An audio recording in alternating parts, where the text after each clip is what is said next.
Mesdames, Messieurs, bonsoir, bienvenue sur Alizé pour votre édition de 19h. Nous sommes le lundi 14 mars. Voici les titres qui seront développés dans notre journal. Le président de la République et le Premier ministre ont réécrit le projet de réforme du Code du travail, répondant ainsi aux exigences des syndicats réformistes et de la gauche de la gauche.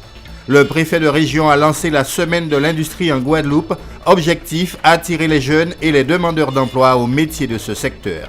Les 3 S, solidarité, santé et sérénité, une journée au campus de Fouillol organisée autour de ces 3 thèmes. Le journal, Aurélie Ronze. Un nouveau départ donc pour le projet de loi sur le travail. Le Premier ministre Manuel Valls a procédé aujourd'hui à quelques aménagements.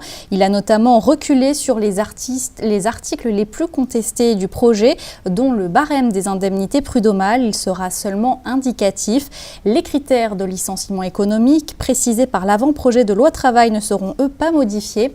Les réactions des syndicats ne se sont pas fait attendre avant d'entendre celle du secrétaire général UGTG, Elie Domota. Je vous propose de réécouter celle d'Henri Berthelot, c'est le secrétaire général UIR, Union interprofessionnelle régionale CFDT, invité vendredi soir sur notre plateau dans l'émission Télescopie. Il s'exprimait sur les principaux points qui ont été revus aujourd'hui par Manuel Valls. On l'écoute.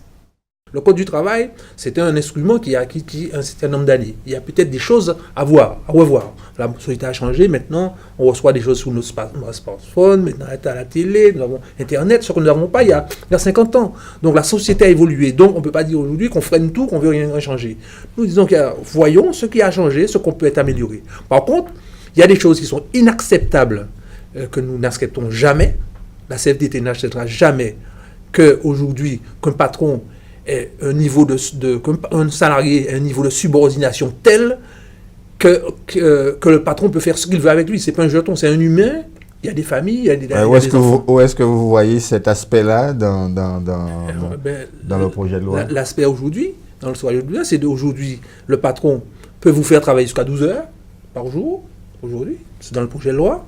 Le patron peut vous licencier s'il y a un problème passager. Ça, c'est le volet licenciement pour raison économique. Alors, dit si votre bon de commande fléchit, voilà. Voilà, vous pouvez licencier. Vous avez dit, sur une bonne commande, sur un mois, vous n'avez pas de bonne commande, vous pouvez licencier 2 ou 3 salariés. C'est quand même inadmissible. Et deuxièmement, encore pire, c'est que les sociétés multinationales qui auront un problème dans un pays, alors qu'ils ont en consolidé, leur comptabilité consolidée, ils font des bénéfices globalement sur l'ensemble des territoires, vont autoriser dans un pays à licencier. Donc c'est du dumping social, donc on ne peut pas aller vers ce dumping social qui est inacceptable. Et dans l'Hexagone, la CGT, FO et l'UNEF demandent toujours le retrait pur et simple de ce texte. En Guadeloupe, Elie Domota, secrétaire général de l'UGTG, dénonce le démantèlement du Code du travail et un mauvais coup porté aux travailleurs. Il reste donc sur ses positions, comme il l'a redit à Jacques Damprobe. C'est pour nous une vaste manipulation. On a senti bien à travers les réactions que c'est un butin qui montait de toutes pièces. Et c'est quasiment un complot qui était déjà monté entre certaines organisations syndicales et le gouvernement là. Par en fin de compte, là, il y a fait nous quoi que mettez en barème pour les jugements prud'hommes à titre indicatif, c'est un recul. Non, du tout. Les faits qu'il y a dans la loi là, à titre indicatif, et qui est appliqué au prud'homme, considéré que c'est un butin obligatoire. Là, il y a dit nous comme ça que les critères du licenciement économique et il y a maintenir et il y a juge là le pouvoir d'enquête. Jodi là les magistrats qui coulé sur les dossiers, il y a dit il y a pas ni effectif, il y a pas ni expertise et il y a péqué à y faire pont enquête en les pont dossiers. Donc encore une fois, c'est organiser il y a organiser les licenciements et économiques pour mettre travailleurs dehors. En final de compte, texte là ça nous a insisté sur ça, il faut jeter complètement parce qu'il est basé sur l'esprit totalement antisocial qui veut que le droit du travail, le code du travail, la protection des travailleurs, c'est un frein au développement économique, c'est un frein à la création d'activités, c'est un frein à la création d'emplois. Donc, je dis là, il y a besoin de faire nous quoi qu'il faut licencier pour embaucher. En final de compte, il s'agit de traduire en loi toutes les revendications du MEDEF. Donc, ça qui fait là, c'est un complot contre les travailleurs, c'est un complot contre la jeunesse. Il faut absolument combattre texte là, ça, dans toute dimension. Et on reste dans le domaine de l'emploi avec un séminaire sur la validation des acquis qui se déroulait aujourd'hui à la salle Georges Tarrer à Pointe-à-Pitre. C'est le secteur sanitaire et social de la Guadeloupe qui était concerné. Ce séminaire avait pour but de faire le bilan de 10 années de fonctionnement de la VAE, mais aussi d'analyser les difficultés rencontrées lors de la mise en place de ce dispositif sur notre territoire. Les précisions de Jacqueline Madin, c'est la directrice de la jeunesse, des sports et de la cohésion sociale. Elle est interrogée par Éric Pommier. Nous avions déjà fait un premier point en 2010 et nous avions estimé à l'époque que la VAE, il était important de la réinterroger, notamment au regard de nos pratiques à la fois culturelles, de nos origines, qui sont des origines antillaises, avec tout ce que ça peut comporter comme, disons, difficulté dans une approche pour la certification au travers d'une expérience, par rapport à des personnes qui, notamment sur les diplômes de niveau 5, pouvaient éprouver des difficultés. Donc 10 ans après, c'est vrai qu'il était important de faire ce temps d'arrêt. Alors ce temps d'arrêt aujourd'hui est un temps d'arrêt spécifique puisqu'il s'adresse prioritairement aux membres de jury et aux professionnels. Je pense qu'aujourd'hui, le sujet de la VAE ne choque plus, ce qui n'était pas le cas il y a 10 ans puisque tous ceux qui avaient peut-être obtenu le diplôme au travers de la formation initiale trouvaient que cette VAE pouvait arriver de manière un peu inappropriée. Aujourd'hui, ça n'est plus le débat. Aujourd'hui, le débat essentiellement porte sur l'adéquation entre les personnes qui reçoivent leur certification en VAE et peut-être une amélioration des compétences, parce qu'on parle beaucoup de compétences et d'expériences dans le cadre de la VAE. Et donc, il est important aujourd'hui à la fois de réconcilier les membres du jury avec ce qui a pu paraître à un moment comme une difficulté et se dire que, bon, aujourd'hui, il faut qu'en Guadeloupe, avec les partenaires habituels de la formation, que sont le conseil régional, que sont la Cité des métiers, l'éducation nationale, c'est de voir comment on peut globalement améliorer l'accompagnement de ces candidats qui se présentent à la VAE pour leur donner un peu toutes les billes et d'inscrire la VAE dans un vrai parcours de formation. Après le secteur sanitaire et social, on va parler d'industrie, faire mieux connaître le tissu industriel guadeloupéen. C'est l'objectif de la 6e édition de la Semaine de l'Industrie qui s'est ouverte aujourd'hui, une semaine qui a pour thème le futur. Il faut savoir qu'en Guadeloupe, l'industrie est le 3e secteur économique en termes d'emploi après les services et le commerce. Notre département compte plus de 4000 établissements. Muriel Barlagne nous donne plus de détails. Ces élèves de CAP Charpente du lycée Paul Lacavé de Capesterre-Belle-Eau découvrent comment on transforme le bois de façon industrielle. Dans le cadre de la Semaine de l'Industrie, l'entreprise Technobois leur a ouvert ses portes. Aujourd'hui, le secteur de l'industrie embauche une majorité de seniors en Guadeloupe. Les plus de 50 ans sont plus nombreux que les moins de 30 ans. Il y a un véritable enjeu de renouvellement des générations. Il faut séduire les jeunes et les demandeurs d'emploi. Ceux-là sont déjà conquis. C'est une entreprise qui est très grande. Comparé à celle où nous sommes au lycée de Paul Lacavé à Capesterre. Et où on a découvert plus de machines aussi. Et voilà quoi. À vrai dire, le métier du bois, c'est un bon métier. Il y a beaucoup de rendement, donc voilà. Créée en 1992, l'entreprise Technobois fabrique des escaliers avec du bois et d'autres matériaux, mais aussi des garde-corps, des portes, des frises et d'autres produits. Elle emploie 15 salariés de profils divers.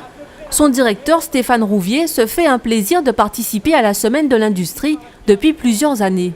Le message qu'on veut faire passer, c'est qu'il y a chacun à sa place, puisque dans notre entreprise, on a des gars qui sont juste arrivés sur le marché du travail, d'autres qui ont fait des études, suivant les différents niveaux, suivant différents postes, pour poncer, pour commander la machine à commande numérique, pour être au BE, pour être commercial. Voilà, c'est toute une équipe et on a besoin de tout le monde. Pour cette 6e édition, la Semaine de l'Industrie a pour thème l'industrie du futur, manière de redorer le blason d'un secteur mal connu et de lutter contre les idées reçues. L'industrie en Guadeloupe, c'est aujourd'hui plus de 4000 établissements, c'est 5% de l'emploi salarié. Et on a vraiment une industrie qui a su se diversifier. On pense souvent à l'agroalimentaire qui a une place importante ici en Guadeloupe, mais il ne faut pas oublier notre industrie des biens intermédiaires, notamment le secteur de la métallurgie, qui occupe une place importante. Jusqu'au 20 mars, 2600 événements seront organisés dans toute la France. En 2015, 200 000 personnes ont participé à cette manifestation. Après l'industrie, place à l'environnement. L'ADEME Guadeloupe organise 2 journées consacrées à l'EEU2, l'approche environnementale de l'urbanisme 2. Un appel à projet a d'ailleurs été lancé aujourd'hui avec comme enjeu de réduire l'impact environnemental des projets urbains. Le public concerné a pu en savoir plus cet après-midi lors d'un séminaire. Plus de précisions avec Anne-Elisabeth Artsen. En collaboration avec le CAUE, l'ADEME lance l'appel à projet sur l'approche environnementale de l'urbanisme afin d'intégrer les préoccupations environnementales au sein des projets d'aménagement en soutenant notamment toutes les études préalables. On s'aperçoit aujourd'hui qu'en Guadeloupe, on peut avoir des difficultés lorsqu'on ne prend pas en considération l'environnement, lorsqu'on aménage le territoire. Il faut pouvoir gérer les eaux, il faut pouvoir gérer l'énergie, il faut pouvoir gérer les déchets. Et en ça, on veut accompagner les collectivités avec le CAUE, accompagner les collectivités pour qu'elles puissent intégrer ça et puis effectivement améliorer la qualité de vie, améliorer aussi l'aménagement du territoire. La ville des Abîmes s'inscrit dans une démarche d'Agenda 21 en mettant en œuvre un plan climat et énergie territoriale. Et c'est dans le cadre de son projet de rénovation urbaine que la ville a répondu à cet appel à projet. Donc on a souhaité répondre sur différents projets d'équipement public. On commence par les écoles, parce que l'enseignement ne vient pas mieux qu'en passant par les enfants. Donc c'est les prochaines écoles qui vont voir le jour sur le territoire abîmien, qui seront dotées de cette prise en compte de façon plus poussée en tout cas que ce qui avait déjà été fait. Et c'est un premier élan vers une démarche que la ville souhaite mener sur l'ensemble de ses équipements publics en tout cas. Cet appel à projet s'adresse aux collectivités territoriales et aux maîtres d'ouvrage publics ou privés ayant un projet d'urbanisme ou d'aménagement. Il se clôturera fin juin 2016. Et demain, une formation découverte de l'AEU2 aura lieu pour les élus et les techniciens des collectivités. L'actualité en bref avec la violence qui a de nouveau frappé en Guadeloupe. Un homme âgé d'une vingtaine d'années a été abattu la nuit dernière, section de la Brousse au Gosier. À l'arrivée des secours, la victime était déjà en arrêt cardio-respiratoire. Ils n'ont pu que constater son décès. Une enquête a été ouverte. Il s'agit du 8e homicide en Guadeloupe depuis le début de l'année. On en vient à l'actualité dans notre grande région de la Caraïbe. Vous découvrirez dans quelques instants des moustiques génétiquement modifiés en Floride. Mais tout de suite, direction Trinidad avec la multinationale ArcelorMittal qui a décidé de partir de l'île. Voici la Minute Caraïbe. L'euphorie des 644 travailleurs après avoir remporté une bataille judiciaire contre leur employeur, ArcelorMittal, a été de courte durée. À la fin de la grève, le géant international de l'acier a tout simplement décidé d'arrêter ses opérations à Trinidad et Tobago. La multinationale a fait savoir qu'elle engrangeait des dettes de l'ordre de 200 millions de dollars et qu'elle n'aurait pas d'autre choix que de liquider ses opérations. Le Premier ministre de Trinidad, le Dr Keith Worley, a décrit le mouvement des grévistes comme suicidaire et irrespectueux à l'extrême, tandis que la ministre du Travail, Jennifer Baptiste-Primus, a déclaré que la perte de plus de 600 emplois était une véritable tragédie pour le pays. Pour sa part, le tribunal a vivement critiqué les procédures utilisées par ArcelorMittal dans le licenciement de centaines de personnes en décembre de l'année dernière et a jugé que les travailleurs doivent être payés de leur salaire jusqu'à fin avril. Ne pouvant faire face à la masse salariale, aux défis internationaux ultra compétitifs et aux taxes et frais de port élevés, ArcelorMittal a décidé de baisser le rideau. La présidente brésilienne de gauche, Dilma Rousseff, se retrouve aujourd'hui plus que jamais politiquement acculée, au lendemain de manifestations d'ampleur historique pour réclamer son départ du pouvoir. Environ 3 millions de Brésiliens, dont 1,4 million à Sao Paulo selon des données de la police, ont défilé dans tout le pays au cri de Dilma dehors. Les Brésiliens sont de plus en plus exaspérés par la récession économique et la crise politique qui paralysent le géant d'Amérique latine depuis plus d'1 an. Sans parler des incessantes révélations dévastatrices du méga scandale de corruption Petrobras. Mais ce sont tous les courants politiques qui en ont profité pour se faire entendre lors de cette journée de revendication, y compris les groupuscules nazis encore très présents dans ces pays d'Amérique du Sud. La Food and Drug Administration, la FDA, vient de donner son autorisation pour utiliser des moustiques génétiquement modifiés dans la lutte contre la propagation du virus Zika. La société britannique Oxitec propose de modifier les moustiques Aedes aegypti mâles afin que leur progéniture meure avant d'atteindre l'âge adulte et ne se reproduisent. Des essais ont été effectués au Brésil, au Panama et aux îles Caïmans pour lutter contre la dengue transmise par les moustiques qui aurait des crues de 90%. La FDA a déclaré que les risques de cette modification génétique de causer des dommages aux personnes, aux animaux ou à l'environnement sont peu probables. La société Oxitec attend le feu vert de la FDA pour lancer son large programme de modification du moustique dès le second semestre 2016 dans la Caraïbe. Retour en Guadeloupe et on va parler de sport et notamment de football avec la 19e journée de DH. C'était ce week-end. Parmi les résultats, on notera le nouveau coup d'arrêt du CSM tenu en échec par le CA Marquisa. Les deux clubs se sont neutralisés 2 buts partout.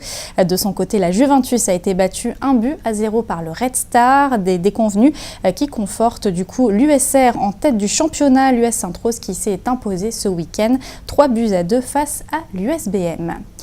Il y avait également du cycliste ce week-end avec le Grand Prix de la JCA qui marque l'ouverture de la saison cycliste en Guadeloupe. 150 inscrits au départ avec des seniors et des juniors, un événement avec le retour annoncé de Ludovic Turpin qui n'a pas participé à l'épreuve.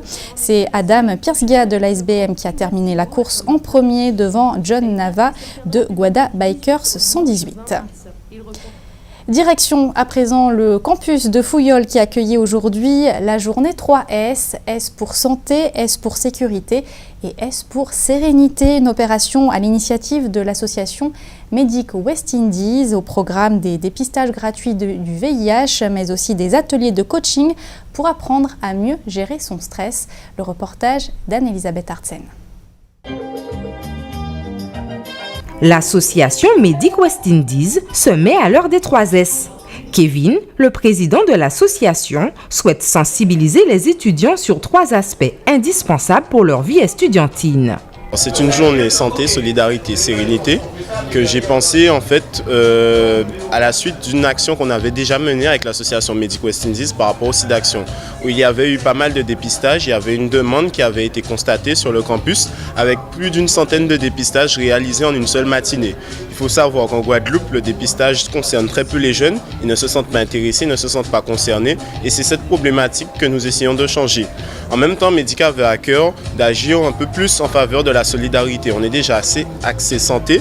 On voulait aussi montrer que ce n'était pas possible pour les jeunes de faire des actions au niveau de la solidarité. Donc j'avais tout d'abord pensé à une action contre la faim, mais il faut savoir qu'il y a déjà pas mal d'étudiants qui souvent ont du mal à boucler leur fin de mois, donc à pouvoir eux-mêmes pouvoir s'alimenter. Donc c'était difficile de leur demander de donner de la nourriture à ceux qui en ont le plus besoin. C'est pourquoi j'ai pensé à plutôt m'axer sur le côté vestimentaire, puisque les jeunes sont avant tout consommateurs de mode, consommateurs de lingerie, et donc c'était tout à fait normal de penser qu'ils auraient des fonds de tiroir, d'armoires bien garnis. Laetitia, étudiante à l'université de Fouillol, en a profité pour passer par la case santé pour un dépistage des maladies sexuellement transmissibles. Comme on est actuellement étudiant, donc on est amené à avoir aussi des rapports sexuels. La majorité d'entre nous sont protégés, mais d'autres non. Donc pour éviter les maladies sexuellement transmissibles, on a décidé de venir faire le test. Qui puisse être, il est gratuit, donc je conseille de venir le faire. S comme sérénité, apprendre à gérer son stress ou tout simplement adopter la positive attitude. Bella Mado est la coach de cette journée 3S. Parce que quand on est dans le monde estudiantin, on y tombe à 18 ans ou 19 ans ou 20 ans, on y tombe sans accompagnement réel.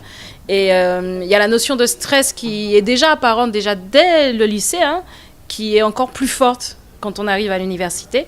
La notion de stress qui va être liée à la notion des émotions, donc colère, joie, peur, trac, quand on doit faire face aux examens. Et il y a aussi la notion de, on commence à devenir adulte, donc à mieux se connaître. Et là, c'est complètement des domaines d'intervention du coach que je suis. L'association Medic West Indies tend à rendre cet événement pérenne, en continuant à mobiliser les étudiants autour d'actions de solidarité et de santé, confortées par l'intérêt suscité par cette première session. Cette édition touche à sa fin, mais avant, on va regarder ensemble la couleur du ciel pour demain matin. Et malheureusement, ce sera un temps pluvieux avec des averses annoncées sur l'ensemble du territoire. Les températures seront comprises dans la matinée entre 24 et 26 degrés. C'était le journal d'Alizé. Merci de votre fidélité. Dans quelques instants, vous allez retrouver votre rendez-vous sportif quotidien Minute Sport suivi de controverses avec Jean-Luc Icard. Pour ma part, je vous donne rendez-vous demain à 12h30 pour toute l'actualité locale et régionale. Excellente soirée sur Alizé.